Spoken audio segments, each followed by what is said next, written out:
始まりました。ケシカスです。サイコムです。見てください、これ路上葉っぱとか落ちてますよ。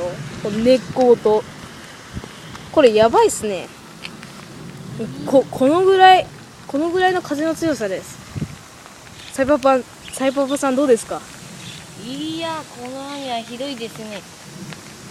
ちょっと神様はちょっともうひどい。ちょっともう殺したいぐらい。ひどいですね。